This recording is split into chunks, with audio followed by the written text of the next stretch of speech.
Here we go. Namaste and welcome everyone. It is me, Nina Sachs from Yoga Awakening Africa and Natural Living with Nina. And today I have Helen Hansen from helenhansen.co.za with me. And I'm excited to be chatting with you, Helen. One, because you sent me an email a while back, kind of like saying, yoga teachers should be knowing about meridians and how it helps them and whatnot. And should we connect? And I was like, who's this chick? I don't know what she's about. And I thought, well, meridians is something I'm really interested in. I haven't really dabbled in it, at all or much.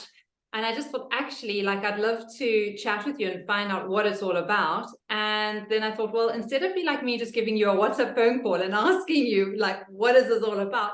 Why don't we have a chat here so that everyone who watches and catches these recordings is able to find out a little bit more. So before we get into all of that exciting stuff, which I can't wait, to be honest, is why not tell our audience like who you are? And I know like a little bit of your journey with the fact that like, you had fibromyalgia for so long, and like how did that happen and how did you navigate through that? So a lot of questions. I'm super excited to be chatting with you. So take it away and let us know kind of like who you are and how your journey started on, in this realm with energy. Thank you so much, Nina. It's so lovely to be connecting with you, and thank you for this opportunity. Yeah, it's been quite a journey, especially since, as you mentioned, fibromyalgia, which was around the 2011 mark. I was diagnosed. I'd obviously had it for some time before then. And I remember we were staying in the Garden Route at that time, and I couldn't understand what was going on with me and my body. And things were just in so much pain and agony, and I couldn't sleep. Eventually, it was so bad, I was not able to have curtains open in the room. I couldn't stand up. I had to crawl to go to the bathroom.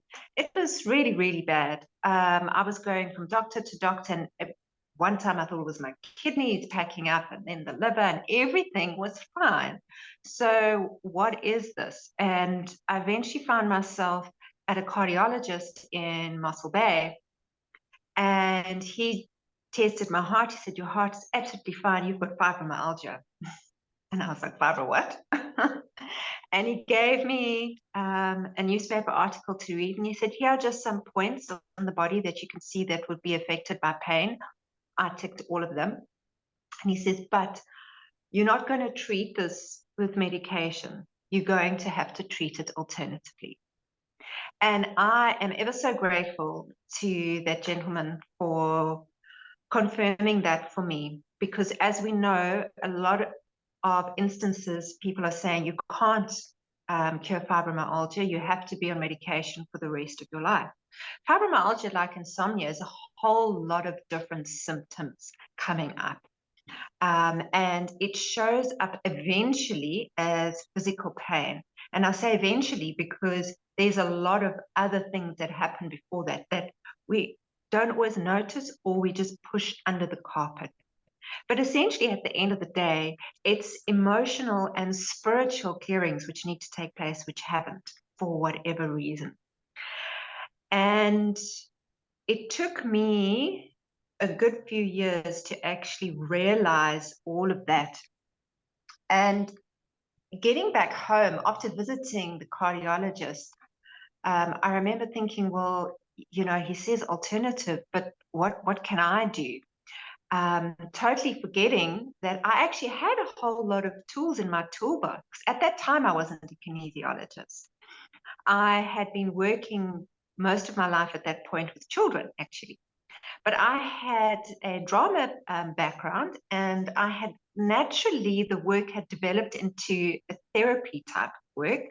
And I was working with activating the right brain for the students, but then subsequently it naturally developed into parents wanting to benefit as well. And then I was being asked by teachers to present at teacher conferences for themselves, not just to teach the children, but for them to learn how to activate their own brain hemisphere integration, because they were seeing the benefit.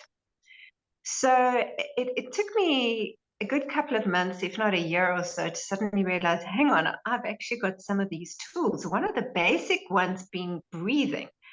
So if you're in the drama, the theatrical world, you know, you need to know how to breathe. And it's amazing how sometimes we have these things right in front of us and we just don't even see that.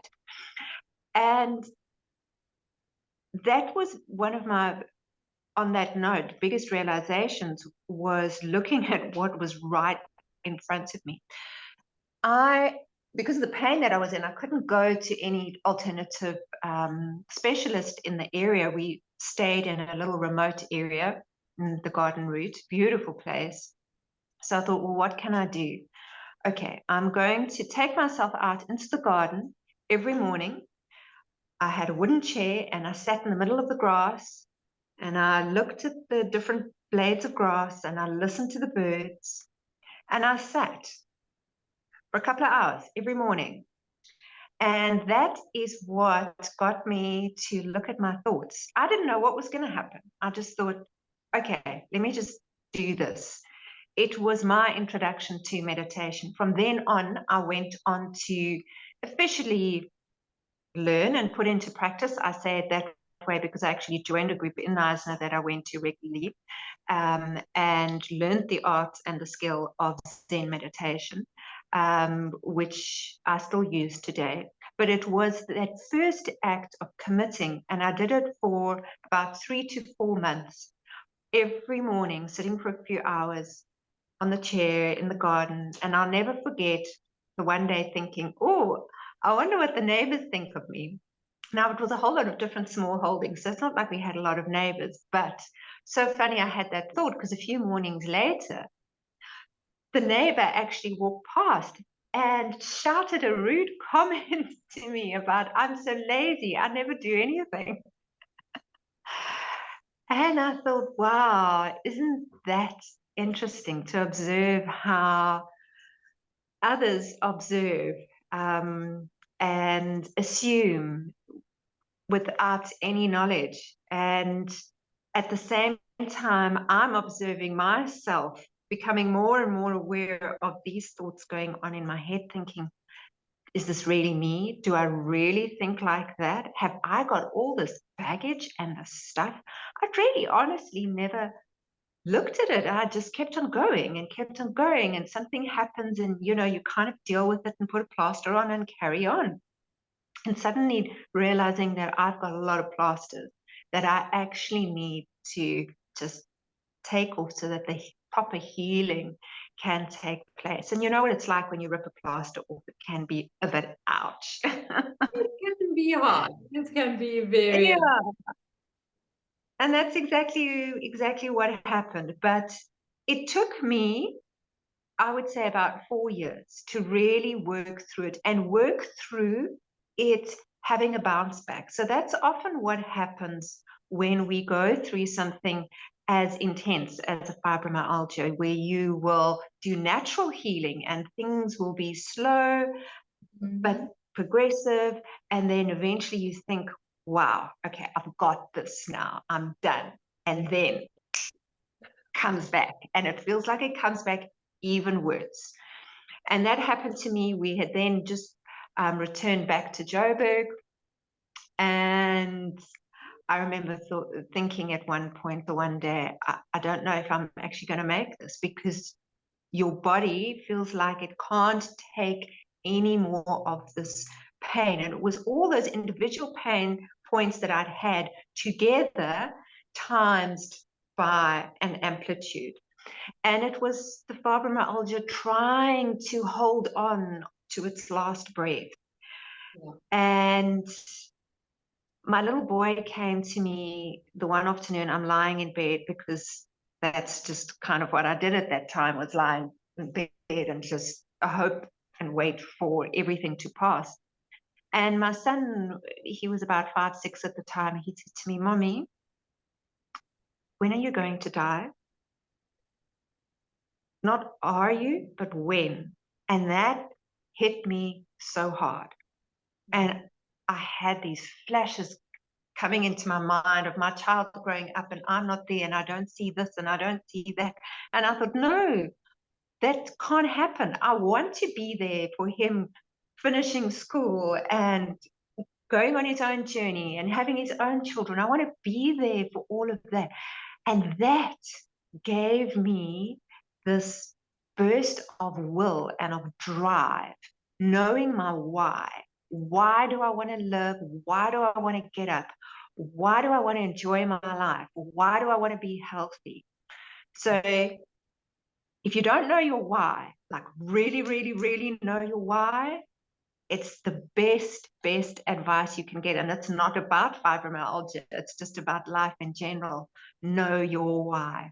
Yeah, and that's such a big one. There's so much in there that I would still like love to unpack, but I'm gonna like start off with like where you were saying about like know your why. So in a couple of the yoga retreats that I've hosted, and I've done a couple of workshops in them with the students or the participants, and one of the practices that we do is, you know, when we look at like their goals or what they're wanting to achieve or whatnot, is like doing the 9 whys practice. It's like, you know, why do you want this? Why do you want that? Because when we say, you know, oh, I want to lose 5 kgs or whatever it is, you know, that you're wanting to do, so that I look better. But when you get further down the line and you really understand the deeper why as to, you know, it's going to impact my kids down the line, or, you know, other people, you're more inclined to actually take action and do something about it than not. And that's what it sounds like happened to you. It's kind of like you went on this whole heroine journey, because we just did this in our course. I love it. But I'm just trying to think what her name is offhand. Veronica Schmidt, the heroine journey. We were looking at that and kind of like how at some point you like hit rock bottom, and then all of a sudden you start to feel a little better and you think you've come out of it, and then bam, you're like totally annihilated and you think you can't anymore. And then all of a sudden there's like a support, a mentor, a guide, or someone like that. And for you, it sounds like it was your son who came to sat by your bed and was like, you know, it made you have to think and reassess the situation and be like, okay, I have to change some thought patternings. And this is where it brings me back to what you were talking about a little earlier, where you were saying that fibromyalgia is a lot, and I don't think it's just fibromyalgia. I think it's actually a lot of other illnesses as well. Like there has to be a sense of emotional and spiritual clearing with that. It can't just be completely physical. It has to be encompass the whole person on all levels. So maybe kind of like we can have another chat in a moment about the meridians and energy and how we look at doing these clearings. Does that sound good? Absolutely, because yes, everything does have an emotional and a spiritual component. I see that every day in sessions with kinesiology, and you know, somebody will come in and say, okay, I've got this physical problem, or this pain, or this issue, or what have you, and it really is just physical. There's nothing else connected. And we muscle test the body, there's always something else connected. And the body doesn't lie. And that's the beauty of muscle testing as one example of that, when we can't access it for ourselves. So yes, we are indeed beautiful, amazing, complex, but also not human beings. It's all about listening. And that was my lesson, was listen. Just listen, because the messages are there. And if we don't listen to the emotional message or the spiritual message, eventually it will get to the last inbox, and that's the physical body. Yeah, good. Love it, love it, love it, Helen. I'm going to pause now and then we'll continue in a moment. Thank you, Nina.